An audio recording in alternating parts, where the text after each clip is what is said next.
Jangan lupa dukung terus channel Petani Online.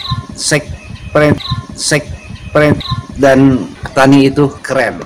Oke, Petani Online dan Salam Tani, kita collab ya. Kita akan expose tentang dunia perporangan. Sebenarnya saya pernah tertarik di porang ini dan pernah juga sempat pengen berkunjung ke Kang Paidi yang di Madiun itu, Kang. Sempat saya cari referensinya juga, dan sempat juga saya nanam, hanya uji coba dikit di belakang rumah itu, tetapi gagal dan mati gitu. Nah, saya kaget ternyata di sini, wah, tidak disangka-sangka di Indramayu sendiri sudah tumbuh subur dan panen perdana. Nah, ini siap mau dipanen gitu. Jadi panen perdana katak maksudnya. Akhirnya bersama Salam Tani saya berkunjung untuk mengekspos, mencari tahu tentang bagaimana sih budidaya porang ini gitu. Mungkin ini ada Kang, siapa namanya, Kang? Jejen. Kang Jejen, salah satu petani porang yang belum terekspos di Indramayu. Ternyata di Indramayu sendiri sudah berhasil gitu. Akhirnya jadi ini bisa jadi buat para petani khususnya di Indramayu, ini bisa sebagai tempat referensi, bisa untuk tempat bertanya, belajar. Bahkan Kang Jejen sendiri siap untuk membina gitu, untuk dari mulai penanaman sampai nanti panen, bahkan nanti untuk market pemasarannya pun siap ya Kang Jejen ya. Oke. Nah, ini saya akan bertanya tentang ini, Kang. Dari sisi analisa bisnis lah. Biasanya kan hitung-hitungan bisnisnya ini gimana sih sebenarnya, menguntungkan atau tidak gitu. Market.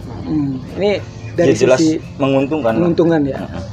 Kalau misalkan ini, Kang, dari mulai modal bibit gitu. Jangan 1 hektar dulu ya, mungkin 1 kilo aja dulu. Nah, iya, misalkan 1 kilo. 1 kilo bibit itu berapa? 1 kilo bibit kita beli yang 100.000 isi 70 lah. Paling segede gini lah. Katak itu ya? Enggak, ini umbi. Oh, umbi. Umbi itu ada yang segitu? Ada yang lebih kecil juga. Ada yang umbi si 50 setelur. Nah, kita 70.000 harga seumbi telur. 70.000 itu dapat berapa? Dapat 50. 50-an. Ya, 50 biji. Kurang lebih. Harga 70.000. 70.000. Di panen 1 musim kan ya. Panen 1 musim. 1 musim yang itu kita dibikin 1 kilo aja. 1 musim. Yang 1 biji. 1 biji 1 kilo. Ya, menghasilkan 1 kilo. Nah, dalam 1 musim yang 50 tadi bisa menghasilkan 50 kilo kan ya? 51 kali 50 ya? Ya. Jadi 1 biji jadi 1 kilo. Yang berarti kan jadi 50 kilo ya, yang 1 musim. Harga dibikin rata-rata di bulan 8 itu bisa ya dikatakanlah 10.000. Minimalnya lah. Minimal 10.000. Iya, 10.000 dikali 50 kilo ya? Iya, kali 50 kilo. Berarti 500.000. Ya, 500.000. Nah, dan itu kan yang umbi. Kita menghasilkan kataknya juga. Oh, jadi selain menghasilkan umbi, kita bisa menghasilkan katak. Kira-kira 1 pohon itu dibikin berapa? 3 biji. 3 biji. Berapa ons? Satu batang ya di setengah on aja lah. Per katak. Katak berapa? Per batang 25 gram. Dibikin yang 1 musim 1 batang ini bisa menghasilkan setengah on. Dibikin gampangnya. Setengah kilo, setengah on. Setengah on. Kalau untuk katak. Oh, kataknya iya, setengah on. Yang 1 musim kan tunas pertama kita bisa menghasilkan 3, tunas kedua kita bisa menghasilkan 3 ataupun lebih. Ya, kita dibikin rata-rata paling minimnya itu setengah on. Itu dibikin minim. Dikali 50 batang. 50 batang kali 2,5 kilo. 2,5 kilo ya. Nah, 2,5 kilo harga 1 kilo katak 250.000. Dibikin minimnya 200.000. Dikali 2,5 kilo. Berarti 500.000 ya? berarti 500.000 sama tadi 500.000 berarti kan 1 juta satu musim. Kita modal 70.000 kurangi 1 juta nah, 1 juta ya, untuk untuk kompos dan sebagainya ya paling kita ya pakai kohe kambing lah untuk kompos. Dan untuk olah lahan kita dibikin ya cuma sekali itu ya kita bikin ngabisin modal 200.000 aja sampai 300.000 lah kita ngabisin modal itu dibikin besarnya, berarti masih untung 700.000 per kilo per 7 tadi itu ya. Iya, per kilo itu kan. Kalau kita nanam 1 hektar itu pun dihitungannya kita nanam ya ataupun ibaratnya 1 ton ataupun ibarat ya enggak semuluk-muluk lah 1 kintal. Ya kita bisa kalkulasi sendiri.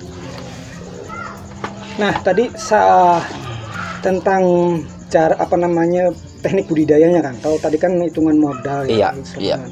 Nah, kalau teknik tanamnya ini jarak satu dengan yang lainnya itu berapa? Kalau untuk jarak itu sih terserah petaninya juga ya. Kadang kan petani juga kan punya teknik masing-masing dan punya seni masing-masing antara jarak tanam satu dan lainnya.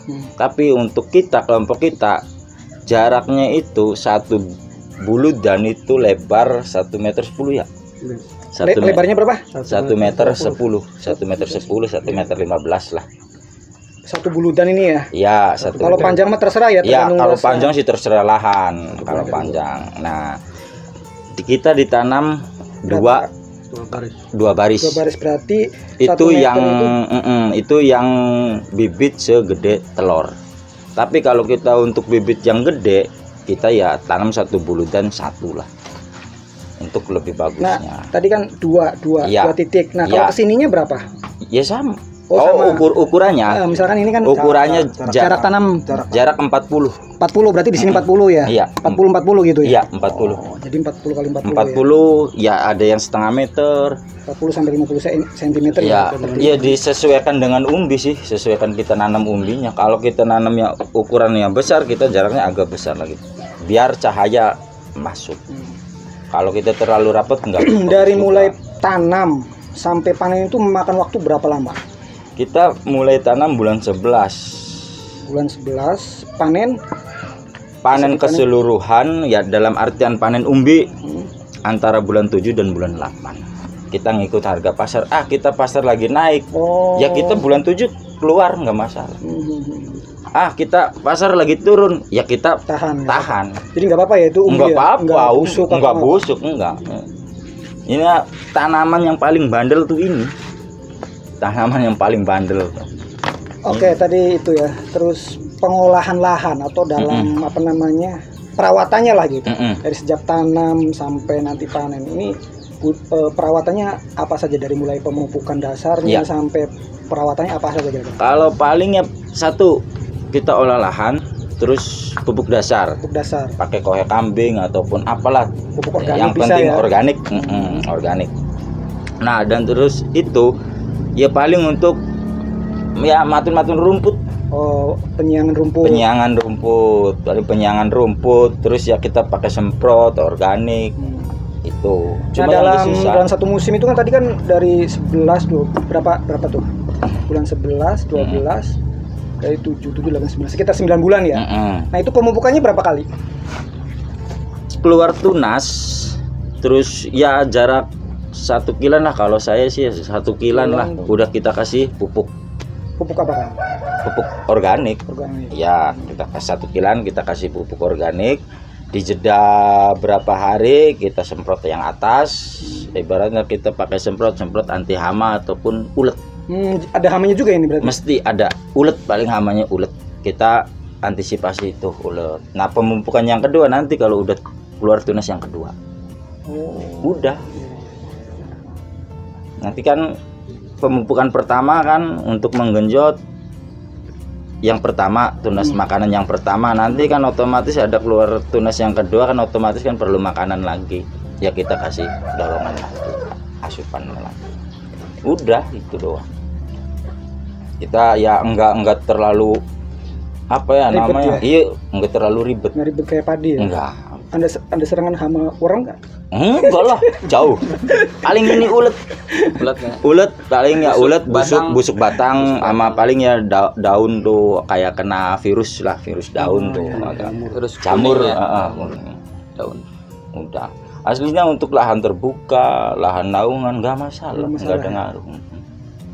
Jadi walaupun kita di Indramayu panas kayak gini jadi. Ya, Erwin sudah tuh. Nah, sekarang biar tahu juga nih, soalnya banyak juga yang menanyakan, bukan menanyakan sih, pernah membedakan lah antara mungkin kan di lahan-lahan kita di pekarangan atau orang di dulu gitu sering lihat ya model-model tanaman seperti ini. Iya. Kalau orang dulu sih sebutnya makanan ular gitu. Bijinya yang merah-merah gitu ya. Nah, ternyata mungkin kalau secara anatomi biologi satu famili kali ya, Rin ya? Iya, masih satu generasi lah. Satu jenis lah itu. Nanti ada famili apa kan. Bukan familial. Nah, ini ada perbedaan ternyata antara iles, suweg, porang, sama walur satu nggak ada. Ada walur juga ya. Ada walur juga. Pohonnya itu hampir sama gitu, Tapi ternyata kalau lebih dekat ataupun detail itu bisa ada perbedaan. Seperti ini, apa tadi Kang? Ya, daun agak iles-iles ya. Ini iles-iles di daun. Daunnya itu lebih lebar, terus kecil-kecil ya. Kecil-kecil. Terus batangnya juga mencolok. Warnanya itu berbeda. Tapi yang agak gelap, agak mirip umbinya porang dan suweg ya. Suweg atau iles. Kalau iles-iles umbinya putih. Kalau suweg yang kita belah umbi putih, dan suweg kita belah umbi agak oren-oren lah. Kalau porang kan kaparnya kawin. Talas. Ui ya. Ya putih ini putih lah. Warna daging. Iya. Perbedaan daging umbinya juga beda, putih. Ini agak oren, tapi ini juga oren tapi ada kayak semacam gula pasir tuh. Kerlip itu. Getah. Ya, titik-titik kristal kayak kristal. Gitu. Ini tuh kalau umbinya langsung dicuci terus direbus itu bisa dimakan nggak sih?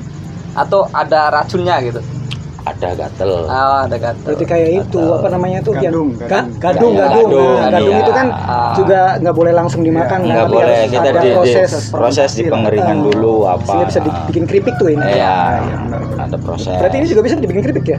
Bisa. Ya bisa. Cuma mungkin nilainya ya inilah. Ya. Ketimbang tadi diproses. Tapi kan 1 kilo ya, 10.000. Kalau nilai keripiknya bisa lebih tinggi ya, kenapa nggak dicoba gitu kan? Untuk variasi-variasi ini. Ya variasi lah gitu. Yang reject mungkin ya. Oke, itu teman-teman yang pengen tahu tentang porang. Jadi sebenarnya kita di Indramayu kan lahan cukup luas tuh, bisa dimanfaatkan gitu untuk lahan tidur banyak. Karena ternyata bukan di dataran tinggi saja yang bisa porang ini, di dataran rendah pun kita di Indramayu ini yang cuacanya ekstrim ya, atau panas banget ini bisa tumbuh, dan tadi saya lihat bagus banget gitu pertumbuhannya. Hampir 2 meteran lah, gitu. Ada 2 meteran gitu. 2 meter ya, 1 meter. Sebentar lagi, kira-kira bulan kapan Kang panen Kang? Perkiraan antar bulan 8 lah kita panen. Bulan 8. Nah, bulan 8 akan panen. Buat sahabat-sahabat petani yang pengen budidaya porang, ini bisa berkunjung ke tempatnya Kang Jejen di desa Kerticala, Kecamatan Tukdana. Beliau bisa konsultasi, bisa didampingi untuk cara budidayanya dan sebagainya, dan di sini menyediakan juga bibitnya ya. Itu saja, silakan kalau ada yang perlu ditanyakan komen saja ya. Komen saja di video ini. Jangan lupa kloneng-klonengnya. Jangan lupa kloneng-klonengnya. Subscribe dan tekan tombol loncengnya. Oke. Salam tani. Terima kasih atas perhatiannya buat teman-teman yang sekali lagi kalau misalkan ada pertanyaan maupun pengen tahu lebih detail tentang cara budidaya porang ini, nggak harus jauh-jauh ke Jawa Timur ya, yang di Madiun maupun Ponorogo, terbuka lebar, Jombang, di sekitar. Ternyata di Jawa Barat pun di Indramayu ini luar biasa sudah ada dan sudah berhasil gitu. Tepatnya di desa apa? Di Desa Kerticala, Kecamatan Tukdana, Kabupaten Indramayu. Terbuka lebar. Siap. Assalamualaikum warahmatullahi wabarakatuh.